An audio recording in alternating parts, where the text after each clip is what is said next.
This is Pretty Much Pop, a culture podcast. Today discussing cosmic satire with screenwriter Chris Matheson, who wrote the legendary Bill and Ted films, among many others, and has just released his third book, The Buddhist Story, which presents the weirdest stories from scores of Buddhist scriptures as a first-person comic narrative. I'm Mark Linsenmeyer, most grievously still awaiting an enlightening visitation from my future self. I'm Erica Spires, and it's just another day of me attempting and also failing to save the world with my music. And I'm Brian Hurt, and most of what I know about the Buddha, I learned getting ready for this podcast. And our guest, Chris Matheson. Hello. Hello. Nice to be here. Welcome. So we had two things to promote today. The new Bill and Ted movie, which doesn't really need our promotion. I don't know that we're going to increase the viewership of that substantially with this. But this book, The Buddhist Story, your third book, I did not know. Actually, I didn't know anything about the authorship of the Bill and Ted movies or any of this, but delving into your oeuvre, looking at some of the movies, Mom and Dad Save the World, I remember seeing. I remember watching Mr. Wrong at the time. Some of the more recent ones, Rapturepalooza, I had not heard of, but I enjoyed. Evil Alien Conquerors, seems like an overlooked gem. Yeah, you've just been like, I want to say one man, but a two-man little comedy factory for years and years. A little comedy factory, yes. And thus my oeuvre. Why don't you tell us a little bit about yourself for people who may know some of your properties but may not know you? Well, gosh, I grew up in Los Angeles. My dad is Richard Matheson, who wrote I Am Legend and Shrinking Man and The Thing on the Wing and Twilight Zone. And so I kind of grew up around the business, as it was called in my house growing up, the business. And I didn't really want to be part of the business because, I don't know. My dad had pretty big footsteps and I wanted to sort of do my own thing. So I did theater for some years. I wanted to be an actor when I was in high school and early college. And then I realized when I was around 21 that was really not a good idea for me. I think my ego would have been far too fragile for that because the rejection's so personal on that level. They just don't like you, basically, when you go in. Then I wanted to be a theater director and I worked on that for a few years and I went to graduate school. And then at a certain point, I just found myself drawn towards comedy. I just liked comedy for a variety of reasons. Emotionally, I've always had a lot of anxiety. I've always been a really nervous, worried person. And comedy is just great in that way because it's really hard to be scared and laughing at the same time. So I just loved comedy and I loved silliness and I loved play. And so I started going that way. And then I met Ed Solomon, who I wrote the Bill and Ted movies with, as well as Mom and Dad. And we started hanging out together and writing comedy together, making comedy together. We made each other laugh a lot. And so I decided to drop theater and go to film because I thought that film was a better medium for making comedy than theater was. The theater, the nature of it is you have to do it night after night after night after night. And so that freshness, and it'd be very, very hard to maintain. Whereas in film, you get it one time and you've got it forever. So you can, to use a kind of a corny phrase, you can catch lightning in a bottle and have it. So there you go. There's a little thumbnail sketch of me. Now I have to grill Erica for a moment because she's our Broadway actor among us. Does that ring true for you? Just as an aside, I had never thought of that in terms of the freshness of comedy, because I would think the other side of it is you have the ability to try different things every night as well. Depends on who you're working with. Some people like to do exactly the same thing all the time. They're like, there's a formula. And it's true. There is a formula to comedy in a lot of ways. But I do like to change things up a little bit, like just a minuscule amount. Some people like to go completely off the rails, but that usually doesn't go well when you're doing 8 shows a week and you have a stage manager keeping you in line. That usually doesn't work. So I think it's true. You can catch lightning in a bottle, watch it time and time again. It's always just as funny. The thing I was surprised with, actually, Chris, is that you said that you didn't think your ego could handle being an actor because of the personal rejection. I would think that would be worse as a writer because it's something that you've spent hours and days and months and maybe years writing, and then you're putting this whole thing out there, your creation. Do you find that more palatable than being an actor and getting immediate rejection? Well, I think I just ultimately probably didn't want to be an actor when you get right down to it. So that was kind of the main thing. But yeah, no, you're right. I mean, that rejection doesn't feel good either. It's not like, oh, that's nice. That's fine. I got no problem with that. They didn't like what I just spent 3 months coming up with and absolutely nobody's interested. That feels good. No, it's not, maybe you're not in the room when it happens because of directing plays and, directing a little bit on film. When you're in the room and somebody comes in and they're just so clearly not what you are looking for, and it can just be very deflating, I think. But, actors get used to it. That's the gig, and they do it, and I admire that. I wasn't that good at it anyway, so there's always that. You got to factor that in. A lot of people aren't, though, and they do it anyway. I think I saw you had a line in the recent movie, right? That you guys were demons? Yeah, we're actually in all three of them. We're the ice cream guys, giving ice cream to Napoleon in the first one, and then we're at a seance in the second one, and then we're demons in hell in this third one, yeah. Yeah, that connection with fear, certainly, like you're saying, comedy and fear don't tend to go together.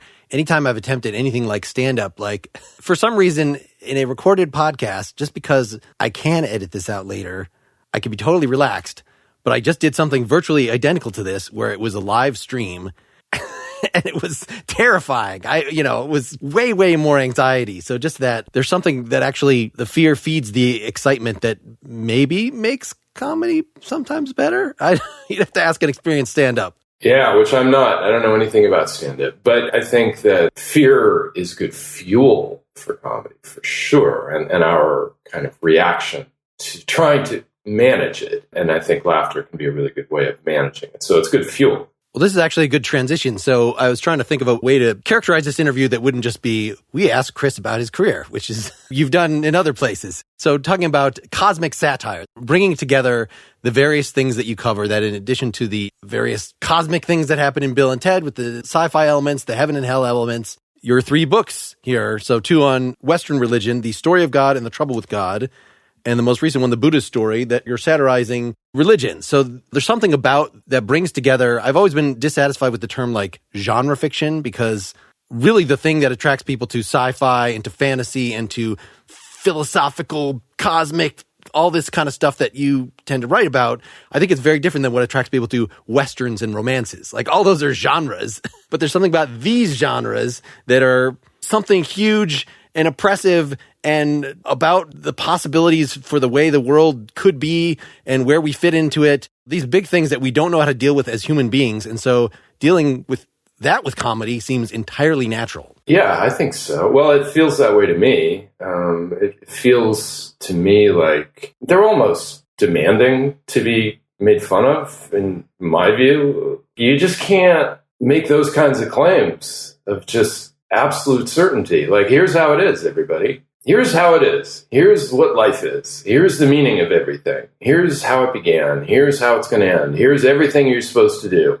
And if you don't go along with the program, you're going to be punished forever. I mean, that's just like such overt, ridiculous bullying, I think. I think that really comes out in Rapturepalooza, which notably was not co-written. That was just, you're listed as the sole screenwriter on that one. And that seemed like a bridge to the 2 books of yours that I read. So Mark mentioned The Buddha Story, and then the full title of the other one that I read is The Story of God, a biblical comedy about love, parens, and hate.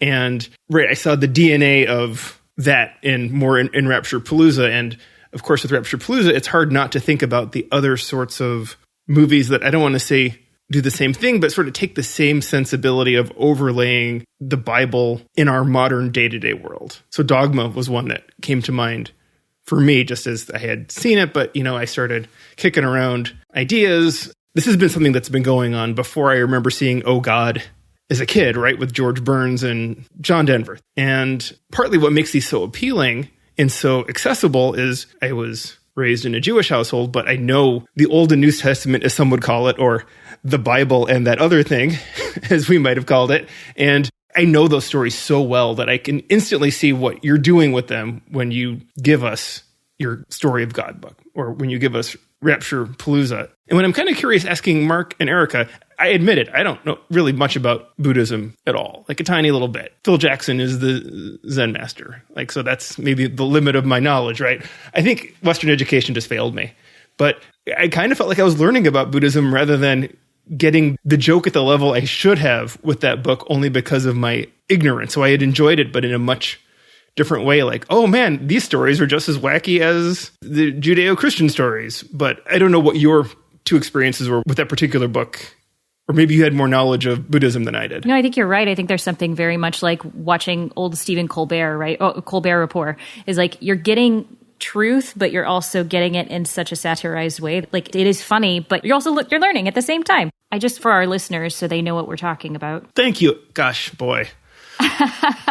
Well, I really set that up. Here are two books that I haven't explained at all what they are. Okay. Erica, why don't you explain what these books are? I was just going to read like a couple sentences of this that were very funny and give them an idea. So he's talking about when he took up residence in his mother's womb. This is from the Buddha story.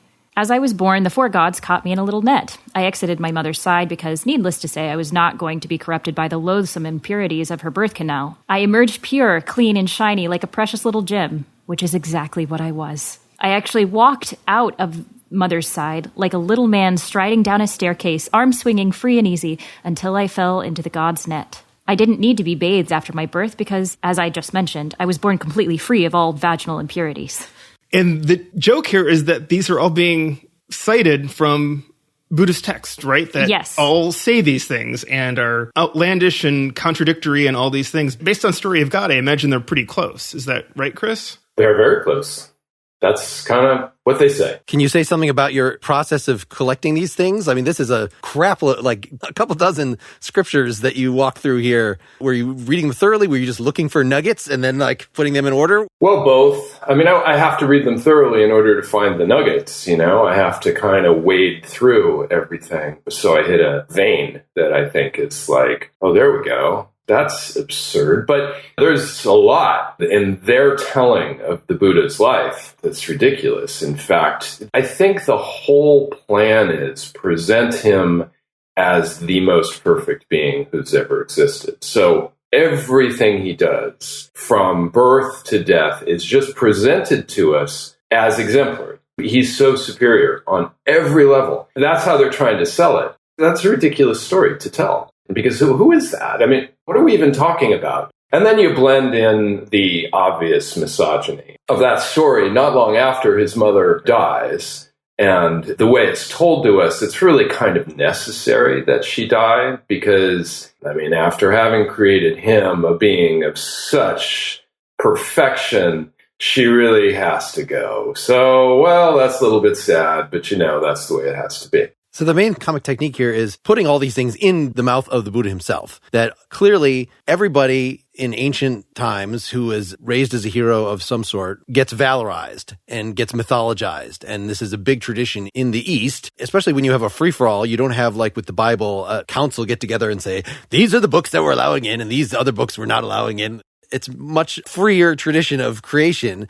Then it's like they're competing with each other to tell the most awesome tall tale about this person who's probably they don't actually know that much about. They know some teachings. It's kind of like a guy showed up and gave the Sermon on the Mount, and we don't know anything about what happened before him. Let's make up some stuff. I think we probably got the equivalent from the Buddha here, or Siddhartha Gautama. I remember taking a Great Books of the Far East course and having a little bit of this stuff at the beginning. The teacher, who's a Buddhist, laughing about this of, oh yes, as soon as he's born, he jumps out and says, I am the lion of the world, as an infant is proclaiming these things about himself.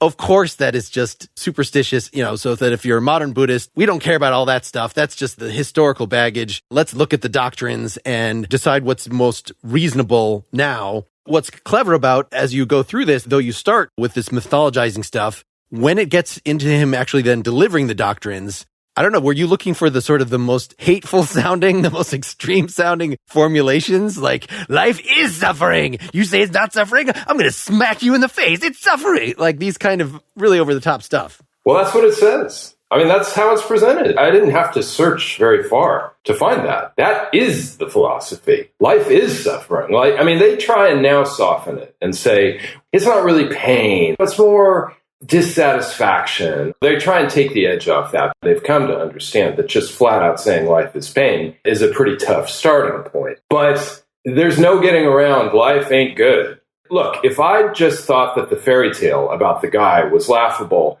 but the ideas were beautiful, I wouldn't have done it. I just would have thought, well, it's kind of the difference in the Gospels between, let's say, Matthew and John. Right? You know, one's simpler, more straightforward, and the other gets kind of overblown and sort of mythologized. Well, there is no naturalistic telling of his story that I'm aware of. I certainly never found it. There is no Matthew or Mark. But it's the ideas that I finally ended up thinking were just kind of ghastly. I just again and again felt myself finding it very fraudulent, this so-called loving kindness, this so-called compassion. I think it's nihilistic, ultimately. I think as a starting point, life is bad. It's an ugly way of looking at things. I think it's mean-spirited. I think it is misogynistic. You know, he borrows karma. Karma's not his, but he certainly adopts it, and it's certainly part of a Buddhist worldview. And karma ultimately is a really gross, ugly idea, because karma basically says, if you're rich and successful and happy, well, you deserve it. You did something great in a past life. If you're miserable and sick and impoverished, you deserve it.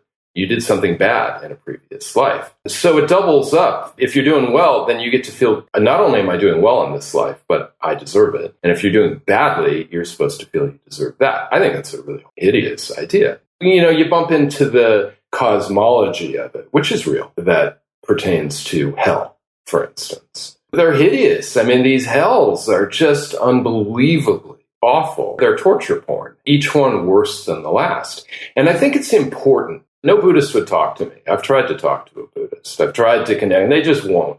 None of them ever even basically returned my calls.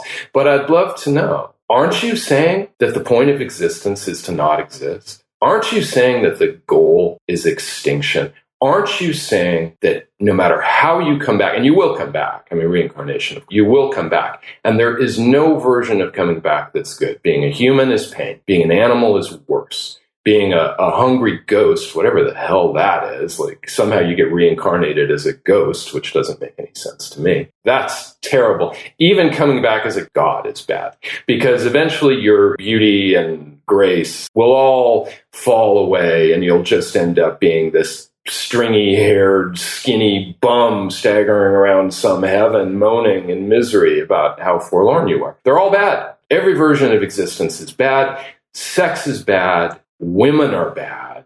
Life is bad. End it. I think that deserves to be mocked. Not just for the fairy tale. The fairy tale's silly, but it also gets at something really deep. This is called Buddhism. Ostensibly, it's about a lack of ego. His ego is at the center. He feels like the most arrogant human being who's ever walked the planet. So not being a Buddhist, but having at least done a few podcasts on some Buddhist texts and listened to a Buddhist podcast for a while, I think it is likely that, unlike a lot of Christians reading your God book, that Buddhists would probably find this pretty funny. They would probably enjoy your treatment here. And you outlined this a little at the end, that what you're describing the life of the Buddha is what was going on in India. And then, of course, it didn't really survive in large quantities in India. It migrated, became Chan Buddhism in China, became Zen Buddhism in Japan. The doctrines changed quite a bit. And there is this thing that came up, if you meet the Buddha on the road, slay the Buddha. In other words, that it's inimical to the spirit of Buddhism to venerate the Buddha, which clearly in early Buddhism, it was not. Like, he was just made a god figure exactly the way any other ancient religion venerates its heroes. So I'm sure they would say, well, you just don't understand it all, the no self-doctrine and blah, blah, blah, blah. So I wonder about, because there's no, say, for instance, there's no substantial discussion of the no self-doctrine in the book. Like, that's not one of the things I recall him trying to teach in a chapter of this. And I can see how you would, given the tone of the scriptures and how much they laud him, how it really does sound like it is all about this guy's ego. Again, the modern Buddhist who is arguing that we ultimately don't have a self, that we are ultimately all have the Buddha nature and things. You're presenting these in the book toward the end as visions that the Buddha is having of ways his doctrine will evolve that he is actually appalled by. So I really enjoyed that part of the book.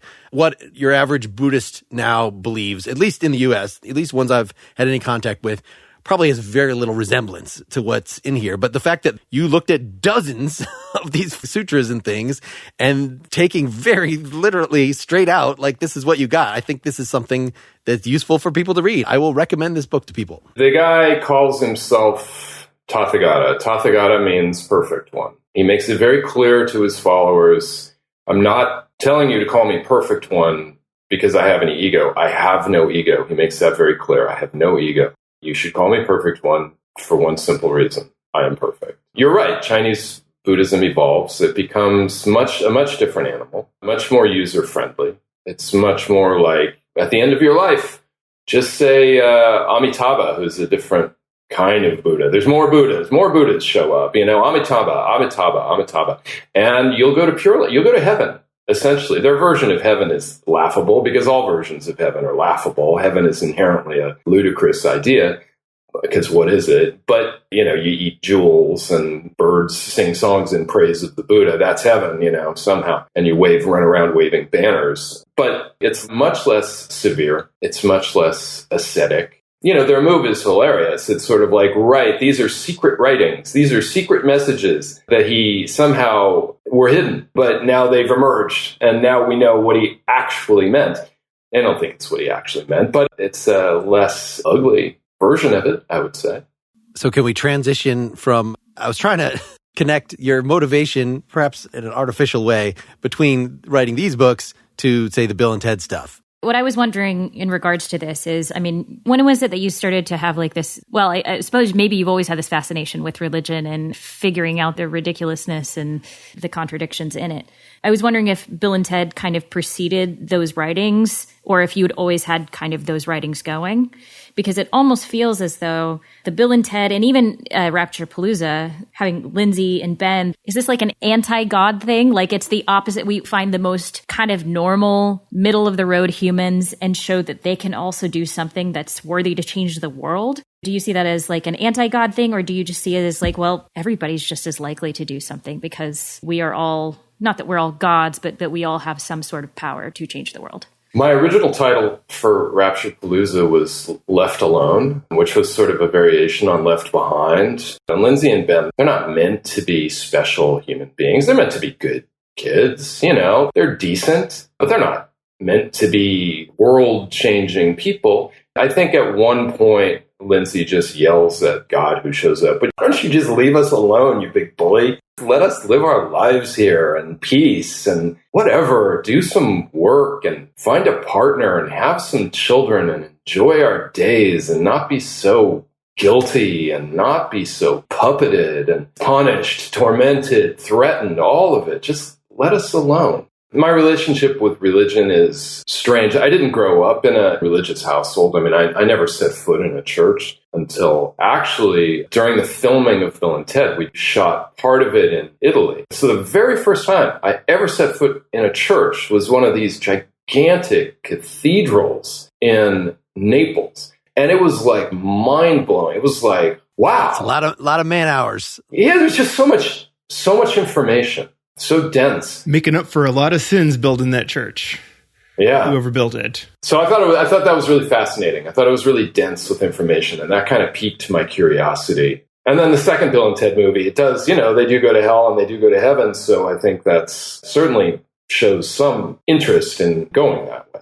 Or at least in presentations of these kind of things in popular media. Again, I'm still trying to figure out what the appeal of these sort of supernatural themes to some of us, and they really put off others. In fact, didn't you say that the studio wanted more just time travel stuff, but there's something about this cosmic, no, we're going to break those extra bounds and play on these other tropes that was less boring to you? Yeah, they just wanted the sequel to replay the first movie and have them go into Romeo and Juliet or something like that. And that just became very clear very quickly. Well, it's just time travel with a kind of a meta twist, which is not very interesting to us. So the cosmic thing, it's so lofty, it's so gassy, it's so inflated that it's just really fun to play with. And you're, quote, supposed to take these ideas seriously. You're supposed to be, I think, awed by these ideas. You're supposed to be respectful. So you're not supposed to make fun of Satan, of course, you can make fun of with impunity or unless you're scared,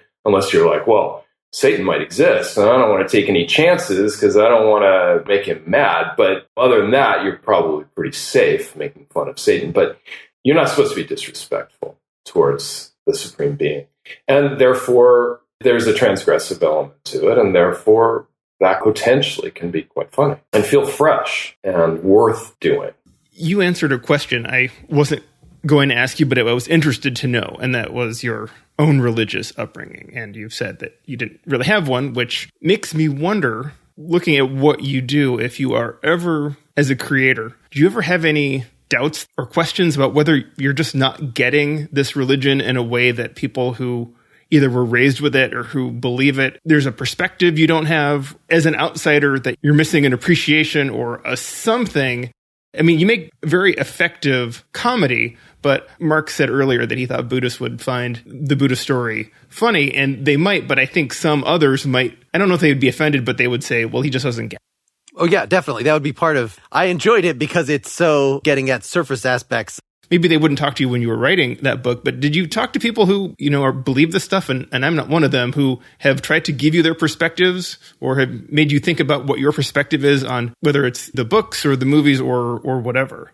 I've had interactions. I mean, in fact, one of the reasons for the Buddhist story was my interactions with American Buddhists over the years, who I have found to be very insufferable. Somehow they think they're the cool kids in high school. We're on to something that's deeper and more beautiful and more profound. And I don't think they are. So am I missing it? Yeah, of course. I mean, you know what? I mean, I'm just me. I'm just one guy. I've just got my perspective on things. And I didn't grow up with any organized religion, but I did grow up with a gigantic concept of absolute truth, which permeated everything. I suppose it is religion in a way. My dad had a very extensive set of what I would call New Age beliefs. He was a very strong believer in astrology. The guy would reschedule a trip because an astrologer said, no, that's not a good time to go. Very strong believer in past lives, very strong believer in psychic phenomena. And as a kid, I just sort of accepted it. And at a certain point, I just thought, well, I don't buy any of this. It rubs me the wrong way. I think it's presumptuous. I don't think anybody has the right. I will say, okay, Christianity specifically, because I've grown up in this culture. I mean, they've created a tremendous amount of unbelievably beautiful art. It's fantastic. So I got to give it some points for that. And some of the writings are beautiful and kind of deep. I keep trying to transition this to some Bill and Ted talk, that the fact that you're setting them up in the first film as having affected the culture, but essentially become the world's religion, that it sort of reflects this. What I was getting from that is that it does sometimes seem pretty arbitrary. Why are we not all worshiping Zeus and Hercules still? Like, what happened to who was in power at various times and which tribes killed other tribes in order to, be the idea that conquered the world? Of course, there are treatises about, why did Christianity take over the Roman Empire? And so this is something you could do research in, but, just the raw absurdity, the seemingly arbitrariness. And it actually makes you kind of sympathize with the villain from the second movie, because you're saying how at least Christianity produced a lot of great artwork. But if you're looking at a society that for the last several thousand years has been based on something that you think is dumb and that produced uniform artworks of a repellent juvenile style, that would be a pretty good reason to want to go back in time and fix that. I think you've given a very good defense of the villain in Bogus Journey. I can't disagree.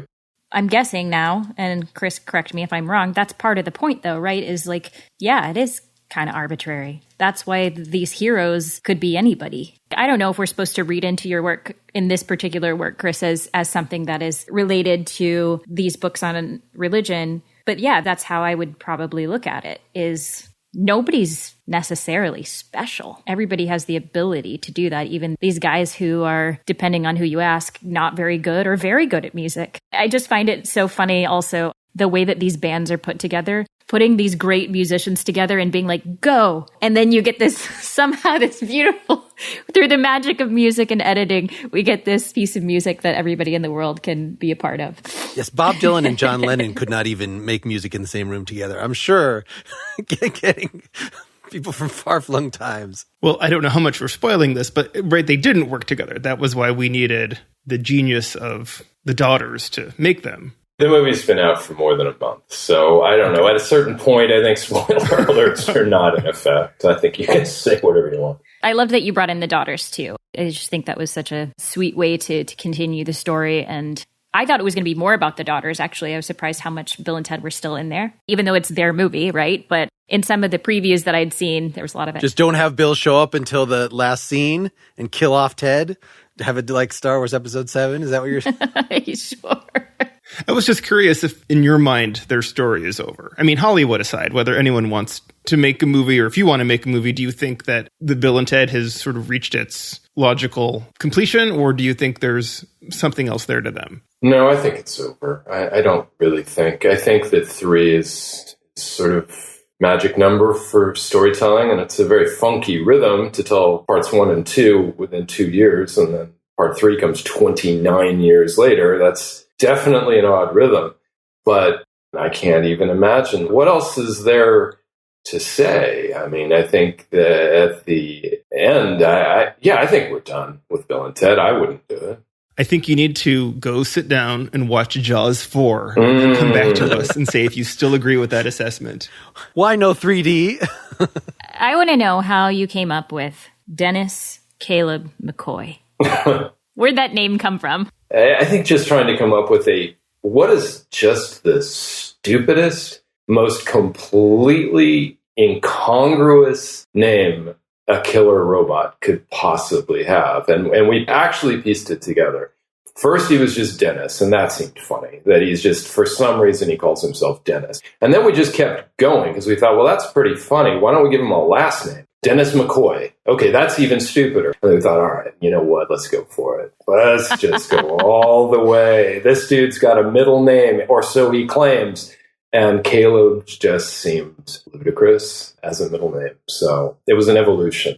It genuinely made me laugh. And I think Anthony Carrigan is just fantastic. He's hugely funny. And some of my favorite moments, he just kind of made up. There's a moment in Hell where the guys are looking around and going, I don't even know how we're going to find them. And this killer robot kind of sidles up to them, and trying to be ingratiating. After he's just murdered them, basically. Murdered everybody they know. He just kind of goes, yeah, I don't even know, dudes.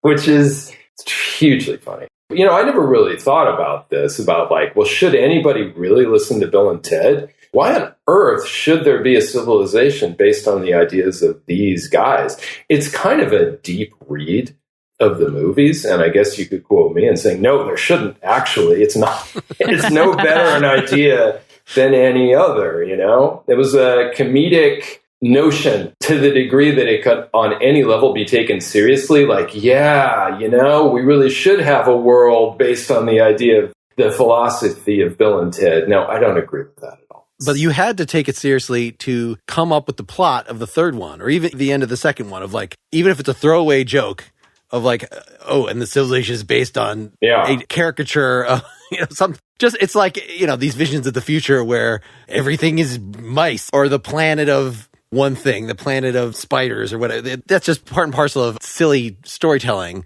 And it may be no better, but it's also no worse, right? I mean, that's really an important thing to point out, too, because by all accounts, things are going pretty good in the future. I guess you could say there's a benign quality that they don't want power. I don't think. They don't act like they do. I would like to think they don't. In terms of the third movie, what ends up being, I hope, the larger message of it is we just have to all play together, that's how it can all be worked out. We can overcome our problems. Now, somebody's going to orchestrate that. Somebody's going to be at the center of putting that thing together. As organic as it might be, somebody's going to kind of lead it. That's how it goes, I guess. But they're not necessarily. And it ends up being the daughters, really, not the guys. So I don't know. It's an interesting question. I literally never thought of that. Is it a good thing that there's a civilization based on Bill and Ted? No, probably not. Well, if you think that you're inevitably going to have some sort of oversimplified ideas creating the national or the world ethic, because just for communication purposes, you can't have anything that's too complicated. It gets dumbed down. It gets filled with all sorts of things like the 1,000 people writing Buddhist scriptures, complicating whatever was good about the original idea. And maybe the original idea was even rotten to a core, but it seems like if that's just the necessarily poor way that ideas circulate through society and become ideology, at least get something that is harmless. Get something that is just good-natured and play nice together. And can we just have that be the meme that infects everybody's brain? I think somebody should, somebody should write something or put something out that the true hero of the Bill and Ted movies is the villain in the second one who's trying to get rid of him. It's funny. I've heard from friends who have worked with Keanu in theater that he is one of the nicest people ever. They said he's hardworking and just absolutely kind to everybody. So I think it's fitting that he would be in your Bill and Ted universe, the kind, welcoming and working together well with other people type of universe. He's an enormous part of why it happened, obviously. We got really lucky when Alex and Keanu were cast. Keanu, I would go beyond saying he's nice because he's not always nice. He's sometimes a little forbidding. He sometimes can be a little prickly. He's very private. He's a very good guy, ultimately. There's a decency, and he's a very honorable guy. And I don't say that lightly because I haven't known that many of those in my life, honestly. Not that many. And considering the level of stardom that he's had for a very, very long time, he's remarkably, I don't know whether Keanu's modest. I don't know whether he's humble. I don't think those are right. I would say somehow he's managed to control his ego. And I think that's a hard thing to do. It's easy for that one to get away from, especially with that level of success. He might be low on ego, but in 300 years, they're going to laud. He's the perfect being. Could be. You'll see. The he meme moonwalked out of his mother's womb. That's right. I'll tell you, we could do worse than having a world, where Keanu Reeves is perceived as a perfect being. You could do a lot worse. I'll just wait for the outtakes where they turn off, they're acting all nice, and they turn off the camera, and he gives a Christian Bale-like scream at the crew. God damn it, the light is not... Yeah, right. Are you writing another book? What's going on? What's the next thing? I'm tinkering with something. I may just sort of go full circle and go back to my dad's belief system and just really go for it with that whole New Agey thing. It's just so hilariously foolish, I think. So I'm kind of playing around with it. There were books back in the day, back in the 90s, when I wrote an early draft of what I'm talking about, called Conversations with God. I don't know if you remember those. Yep, this guy named remember. Neil Donald Walsh, and he wrote these books where he was basically ostensibly channeling God. He's sitting there, and he's asking God questions, and God is answering his questions. And they were a huge, huge thing. And I thought they were a howl. So... is that shooting fish in a barrel? Maybe. I can't tell. But if it's funny enough, it might be worth it.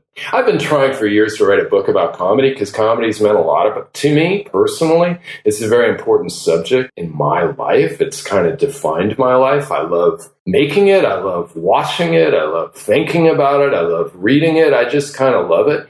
So I've been trying to write that book, but that's a very hard book to write. That's seemingly beyond my abilities at this point.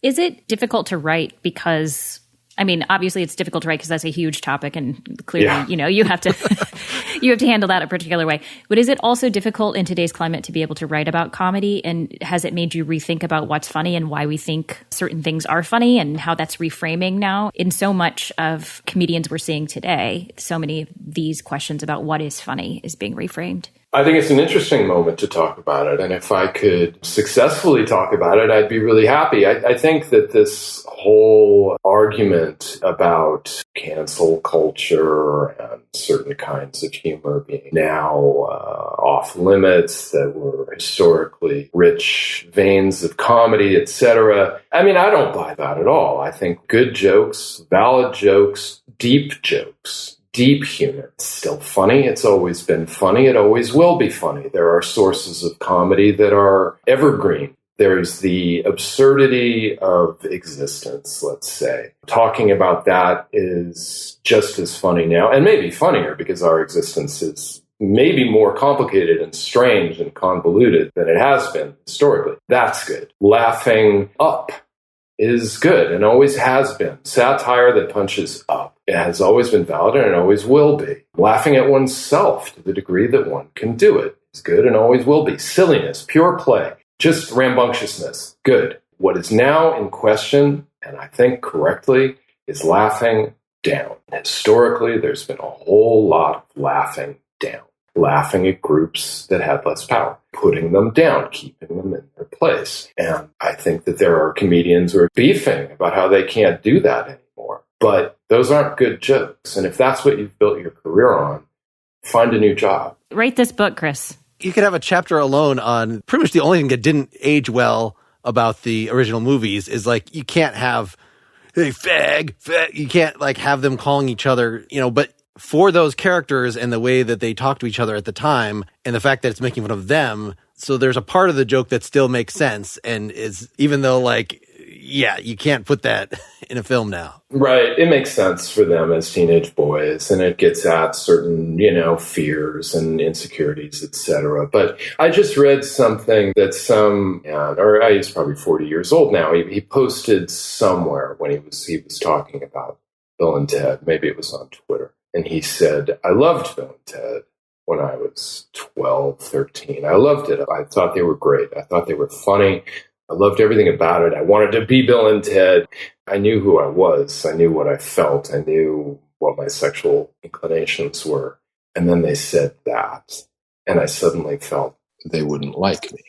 And I thought, oh, Christ, that's horrible. Can I defend the joke? No, I wouldn't at all. I mean, you're right. That's the joke that I wish I could go back and remove that joke. It's a hurtful joke. It's a mean joke. These are guys who are supposedly positive about everybody. They like everybody, but somehow, clearly, they have a problem. So that's a drag. I suppose you could get these cancel culture warriors who would say, they're trying to edit you. They're trying to, that's like, they want to shut that down. They want to remove that stuff. They don't. I mean, actually, I'm not aware of that. There's now, I believe, the newest version of Bill and Ted, they're going to put a disclaimer of some sort that says, the language in this film reflects its time and maybe offend. They're not going to specifically point out that joke, but that's what they're talking about. I don't have any problem with that. What's wrong with that? The screen will flash in blue light when that joke comes. The joke is coming. Yeah, right. But you have to have it to get the joke in the next film that is related to it.